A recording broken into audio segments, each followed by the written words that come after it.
Okay, creating chances with two centre forwards, two wide midfield players, and two full-backs. So centre half starts with the ball.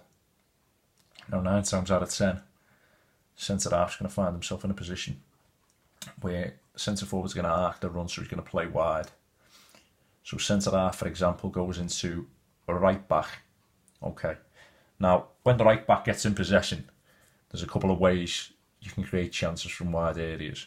So the first one is your number 7, your right hand side midfield player, can come infield, dragging the left wing back in with him, allowing the space for the right back to move into. Okay, so that's the first one. He's dragging that left wing back, the number 7, dragging him out of position. Okay, now similarly, but for the next one, when the right back's on the ball, the 7 can come inside again, drag the right wing back in.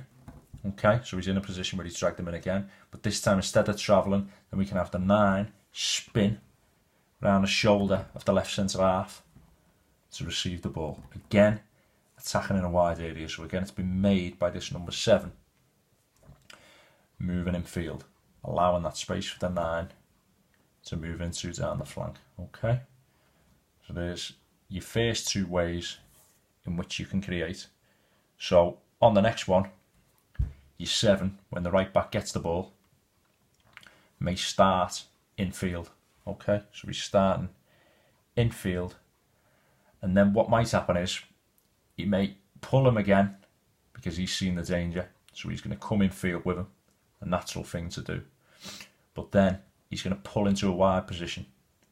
Okay, so he's going to hug the touchline, forcing the wing back inside, and the right back can then produce an underlap and come in field. It's asking a lot of the centre midfield player because he's already got to deal with this number 6. Okay, so further way. So that time, by starting in field, the number 7, and pulling out wide, it allows you full back to underlap and come into the centre of the pitch. Okay, now on this particular one, you may start with centre half has got the ball. Now he may be in a situation where he can't play into the number 2. Okay, they've found out that that's the issue. You don't want him to play into the number 2. So therefore, what can happen in this circumstance is your number 7 could come inside again. Okay, drawing the wing back in again. So the 5 can bounce the ball off the 7. Okay, so he's gone infield this time, so he broke the lines with the pass, allowing the full back to come on the outside and travel with the ball. And then your 2 centre forwards might be spinning either side, attacking them areas. So as the ball leaves his foot, they'll look to be attacking that area.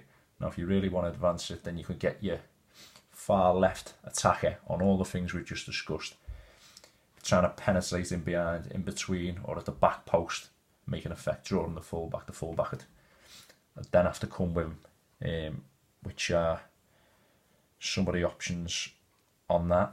Another one, so we've got 2 there. Let's start them back in their original positions. Okay, so another one is your 7 can pull wide. Okay, so your 7's pulled wide, the ball can go into the fullback again, but this time what can happen is your centre forward can pull on the shoulder of the centre half at the back post. Okay, so he's pulled on him. Normally if it's a small player as well, he can go long on the diagonal in, so he's arrived. Again, it's creating from a wide area, he's playing longer this time, and then the 10 can make that run in between centre half and left centre half, and there's the ball. Okay, so he can have a little nod down or a chest down, and he comes in there. So there's some of the ways in which you can hurt the opposition from wide areas. Obviously, whatever you did on any of them, once the ball goes into the fullback, whether or not he travels with it, whether or not he drops it off to this right-sided player, whatever he does, you'd have to have the chain reaction of the centre half coming across, and then your other centre half covering in. So on all of them, You need to affect the unit, okay? He'd screen the side of the ball. And again, he'd be looking to push in there and maybe penetrate as it goes in. So the unit has to be affected. But there's some of the ways you can attack from a wide area.